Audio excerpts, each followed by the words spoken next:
Le bas carbone en rénovation énergétique. Le nerf de la guerre, quand même, en copropriété, ça reste quand même le coût, l'argent. Une série de podcasts produite par le programme Profil, conçu par l'ICEB, l'Institut pour la conception éco-responsable du bâti, et piloté par l'agence Qualité Construction. L'écologie, on remarque quand même que c'est de plus en plus un facteur qui donne envie de se lancer pour les copropriétaires.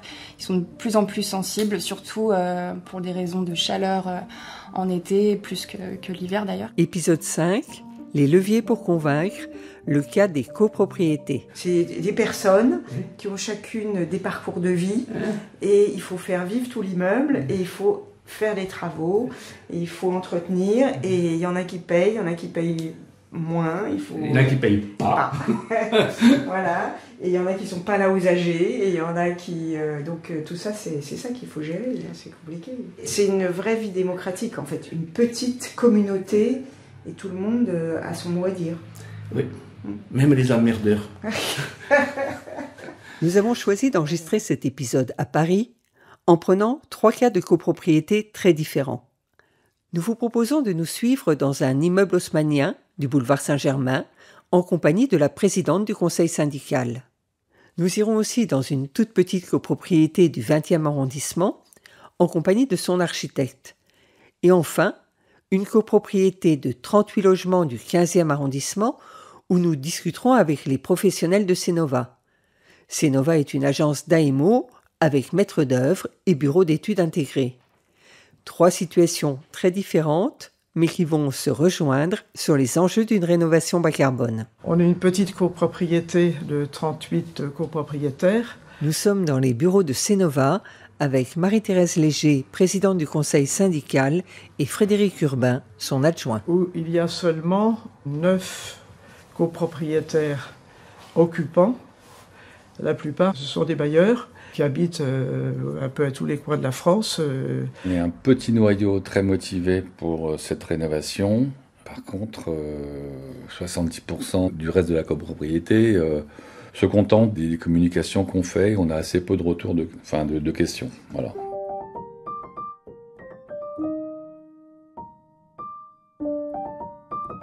Les personnes qui habitent au dernier étage, très souvent, elles sont sous les toits, donc il fait très froid en hiver, il fait très chaud en été. Et donc elles sont très sensibles, architecte. Et c'est souvent elles qui deviennent le moteur en fait dans les travaux. Elles expliquent, elles vont se renseigner sur les différentes aides qu'elles peuvent débloquer et elles deviennent vraiment un moteur en fait. Elles vont porter ce projet, l'expliquer, le simplifier aussi. Et puis il y a aussi parfois des difficultés à convaincre une personne qui ne vit pas en fait cette difficulté de se dire que on va améliorer les conditions de vie d'une personne, mais je vais devoir y participer. Oui, je vais devoir y participer parce que demain, je ne suis pas à l'abri en fait d'une difficulté et les autres vont pouvoir y participer aussi à leur tour. Donc c'est cette compréhension que les gens sont entrelacés par ces intérêts communs qui peuvent profiter à une personne, mais qui permettent aussi un meilleur comportement de l'immeuble, donc sa pérennité aussi. Je viens de parler justement à madame qui était elle tout à fait contre en disant j'y arriverai jamais, c'est impossible. Et elle dit de toute façon, moi je ne suis pas concernée puisque je ne suis pas sous terrasse. Mais je lui ai rappelé qu'elle avait quand même 2 murs pignons. Alors ça, elle n'avait pas réalisé qu'elle avait 2 murs pignons. Je lui ai expliqué. Et je lui ai expliqué également que pour le prêt Éco-Rénov à taux zéro, si j'ai bien compris, il n'y a pas de limitation d'âge.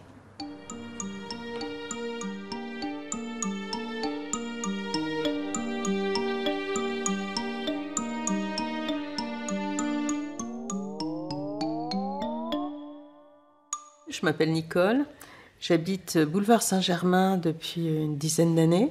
Si vous aviez un conseil, ou des conseils plutôt, à donner à une copropriété qui décide de se lancer dans la rénovation énergétique?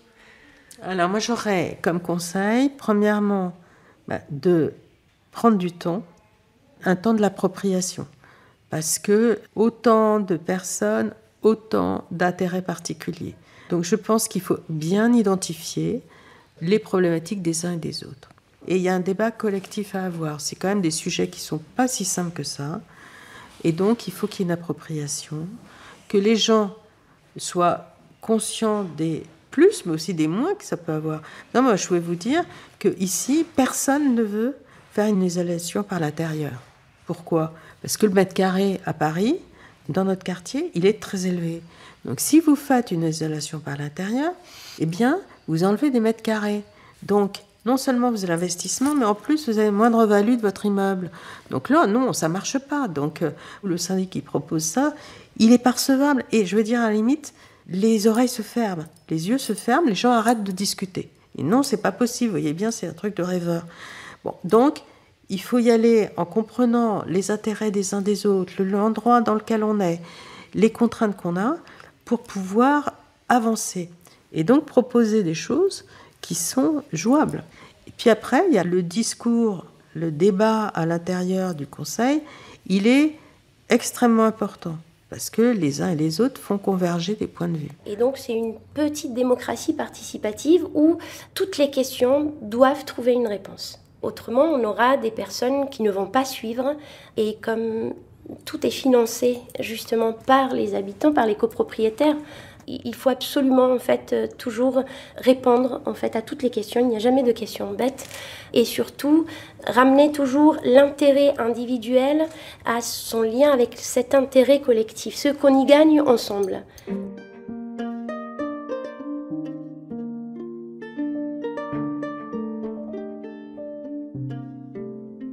À l'origine d'une rénovation bas carbone, on retrouve la plupart du temps un diagnostic de performance énergétique ou une obligation de ravalement. Et parfois, comme dans le cas de cet immeuble du boulevard Saint-Germain, les deux à la fois. Il y a eu un diagnostic qui a été fait par la copropriété en 2019 sur l'état de l'immeuble et est apparu à ce moment-là qu'on avait un classement de notre copropriété qui était G.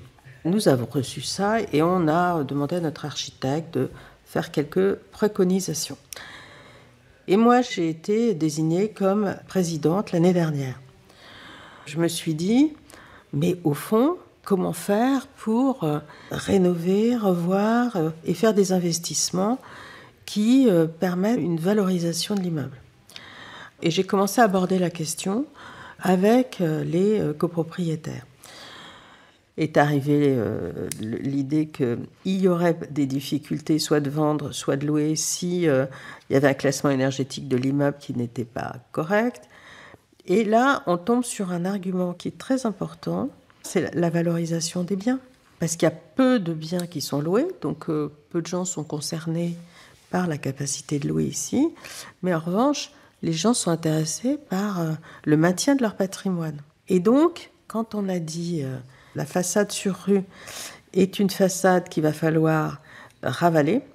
À ce moment-là, moi, j'ai sorti la carte de la rénovation thermique du bâtiment. J'ai vu qu'effectivement, il y avait des difficultés pour isoler une façade haussmannienne.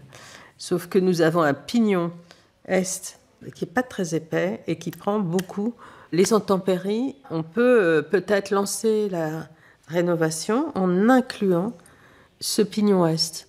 Un projet de rénovation énergétique, c'est l'occasion de penser le bâtiment dans sa globalité. Claire Charmetan, moi je suis chef de projet au sein du cabinet de maîtrise d'œuvre Cénova. Je pense quelque chose qui est important et ce vers quoi l'État, la ville de Paris nous pousse aujourd'hui, c'est de voir vraiment le bâtiment dans sa globalité. Et finalement de ne pas faire une année des petits travaux sur un poste, puis une autre année des petits travaux sur un autre poste. Il vaut mieux donner un gros coup de boost à son bâtiment. En fait, il faut le voir comme un ravalement plus, mais qui va, à la différence d'un ravalement simple, aussi augmenter votre confort de vie, améliorer votre confort de vie. Autant en été qu'en hiver. Enfin, c'est vraiment un gain qui se voit tout de suite. Oui, pour un des arguments que vous développiez, par exemple, dans notre bâtiment, il a un magnifique escalier avec 11 ou 12 fenêtres immenses qui ne sont pas protégées, qui pourrissent les unes après les autres. Alors on a commencé à remplacer le 6e, le 5e. À chaque fois, ça coûte cher. Et sans compter que toutes ces fenêtres qui ne sont pas isolées, ça fait un volume énorme qui n'est pas isolé. Voilà. Donc C'est un des arguments techniques qu'il faut démontrer aux gens, parce que les gens, ils n'en ont pas conscience. Ils rentrent dans leur appartement, ils voient rien, ils regardent rien. Et il n'y a que quand on est vraiment depuis longtemps dans un conseil syndical et qu'on voit tous les travaux qu'on fait petit à petit, si on peut grouper ça dans quelque chose qui nous permet d'obtenir 35% d'économie et d'avoir une prime, ça vaut le coup.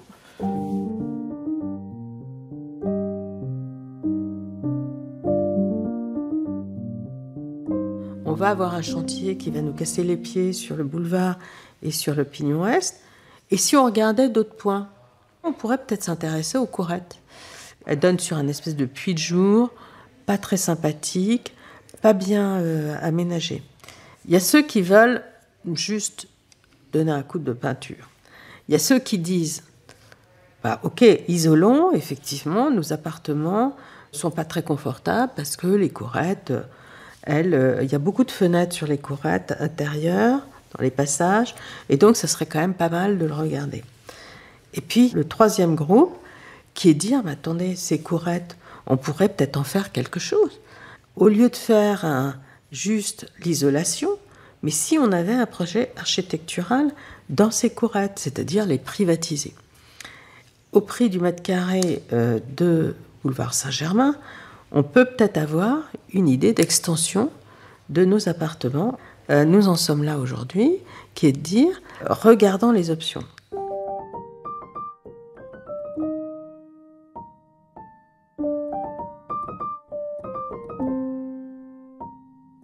Changement de public, mais résultats identiques. Soraya travaille dans des copropriétés qui sont confrontées à des difficultés pour financer une rénovation énergétique. Alors, ici aussi, c'est l'occasion de repenser son bâtiment pour le valoriser. J'ai un projet, par exemple, d'un immeuble qui souhaite partir dans des travaux d'amélioration énergétique et en profiter pour aménager les combles. Donc, il y a une étude de faisabilité pour vérifier la possibilité de surélever cet immeuble. Ça sera de la surface commune qui pourra aussi venir financer ces travaux. Il y a des immeubles aussi qui sont en train d'étudier les possibilités de surélévation pour vendre du droit à construire. Mais il y a des astuces, des possibilités qui sont utilisées par certains immeubles aujourd'hui qui vont rénover d'abord la loge de la gardienne. Il n'y a plus de gardienne, malheureusement. Je trouve que c'était un rôle pivot qui a disparu. Mais bon, on récupère la loge, on va la rénover, l'aménager et puis la louer. Et ça sera au bénéfice de la copropriété. Donc il y a des entrées d'argent supplémentaires qui viennent aussi compenser parfois la défaillance de certains copropriétaires.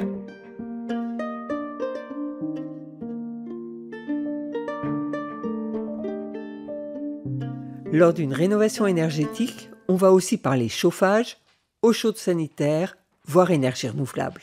Il peut y avoir effectivement une rénovation de chaufferie. Ça, c'est un poste quand même qui peut faire déjà gagner du gain et puis du confort aux habitants parce qu'on tombe parfois sur des chaufferies qui n'ont pas été rénovées depuis 20 ans. Le fait d'isoler le bâtiment, ça permet aussi de sous-dimensionner la chaufferie par rapport aux dimensions d'il y a 20 ans ou d'il y a 10 ans.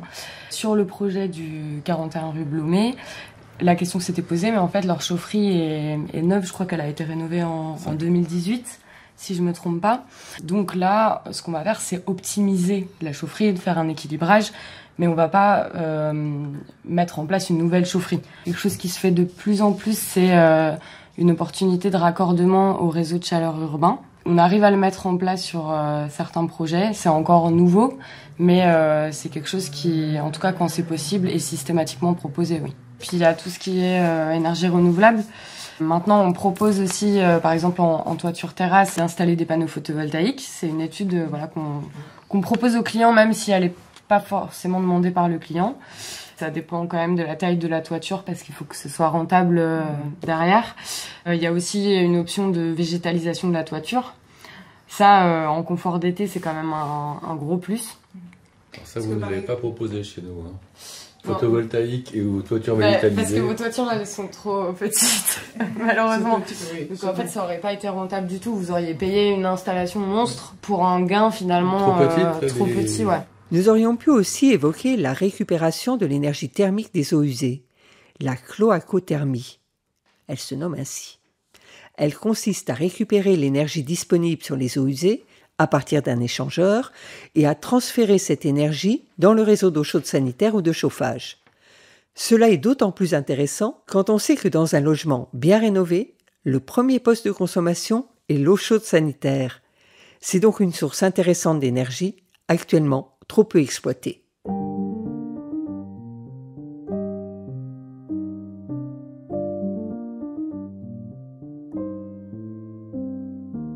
Nous poursuivons cet épisode avec Soraya Baït, architecte d'une copropriété dans le 20e arrondissement. Nous sommes aux 4 cités de l'Ermitage.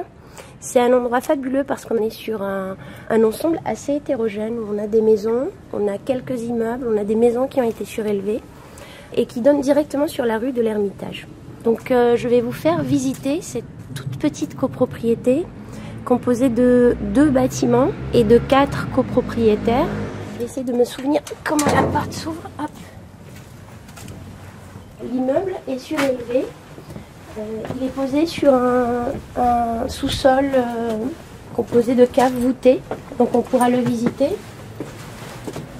C'est des très jolies caves. Tout en pierre et briques, avec la séparation en briques. Et là en fait, on voit sur quoi repose l'immeuble qui est à moitié enterré, donc ventilé, aéré, éclairé aussi. Et certaines pathologies, on va dire, elles sont liées à des actions en fait, qui ont été réalisées parfois pour soigner certaines pathologies qui finalement viennent aggraver la situation. Je vais vous donner un exemple, et ça fait partie des travaux qui vont être réalisés. On a en fait toute la pierre qui est enduite de ciment, avec une dalle qui a été coulée sur de la terre battue. Donc vous le voyez ici. Et tout cet enduit ciment, nous allons le retirer complètement pour laisser à nouveau cette pierre respirer. Et on a des joints aussi qui sont devenus l'autoroute de toutes les remontées des eaux souterraines. Donc c'est des remontées par capillarité. Il y a un cycle naturel à connaître en fait pour pouvoir réparer certaines choses avec des gestes très très simples. Et surtout, on informait en fait les habitants, les usagers, pour qu'ils puissent en prendre soin. Les habitants le comprennent, l'entendent et demandent très souvent juste des conseils, d'être accompagnés par des personnes de confiance aussi en fait. Donc c'est une histoire d'abord qui commence par instaurer une confiance. Et moi, j'ai envie de rajouter que c'est quand même une démarche très bas carbone, parce que justement, là on parle d'isolation thermique du bâtiment, mais le fait de réparer, de redonner une nouvelle jeunesse, et en plus ce sont des bâtiments qui ont un vrai intérêt bioclimatique très souvent, ça évite de démolir et reconstruire, ou ça évite d'aller construire d'autres bâtiments en s'étalant sur le territoire. C'est une démarche bas carbone fondamentale. Complètement, et d'ailleurs j'aurais dû commencer par ça, parce que j'en suis convaincue. D'où la question de la confiance. C'est un mot qui est de plus en plus utilisé, mais moi, la première fois où je l'ai entendu, c'était à la compagnie des architectes de copropriété. C'est des architectes un peu de l'invisible, mais qui sont des médecins en fait, de famille, parce qu'ils viennent pour une conduite fuyarde, ils viennent pour une toiture défectueuse, et ils viennent pour un risque d'effondrement. Donc il n'y a pas de signature, mais il y a un réel travail en fait, d'accompagnement. Et je pense que c'est quelque chose qui est très important quand on travaille avec des habitants qui se représentent eux-mêmes, qui ont des intérêts très particuliers parfois, mais qui se retrouvent embarqués dans une aventure pas forcément choisie. C'était le bas carbone en rénovation énergétique. Épisode 5, les leviers pour convaincre, le cas des copropriétés. Coach Copro, France Rénov, ils ont un devoir d'être neutres, donc ils ne peuvent pas orienter le choix vers un cabinet. Ils sont un réel atout au démarrage du projet parce qu'ils sont tiers de confiance, justement par leur positionnement neutre. Expertise, Emmanuel Pat, architecte, Héloïse Pelaine et Mohamed Silla, respectivement ingénieur thermique et ingénieur génie civil et construction. Et ce qui est intéressant aussi, c'est d'ouvrir la possibilité aux copropriétaires qui ne sont pas au sein du conseil syndical de former comme une commission projet, une commission de travaux, où on les invitera par la suite aux réunions pour choisir les matériaux, etc., les designs architecturaux. Et en fait, les rendre acteurs au projet, ça crée la dynamique, ça crée l'enthousiasme et ça rayonne envers tous les copropriétaires. Avec Soraya Baït, architecte, Diane Framery et Claire Chermetan de Cénova, une agence d'AMO avec maître d'œuvre et bureau d'études intégrés, et les copropriétaires Marie-Thérèse, Frédéric et Nicole. Création, partage de voix, réalisation Sophie Pillot, Agnès Maton, musique Basile Mandigral, une production Profil conçue par l'ICEB et pilotée par l'agence Qualité Construction. Moi, je pense qu'il faut vraiment réfléchir avant de s'agiter, je dirais, avant de s'agiter à faire des travaux dans tous les sens, qui parfois, d'ailleurs, vont peut-être améliorer un aspect de la chose, mais dégrader un autre. Donc, il faut regarder l'ensemble. Retrouvez l'affiche « Surélever un bâtiment pour une rénovation bas carbone » sur le site ProRéno.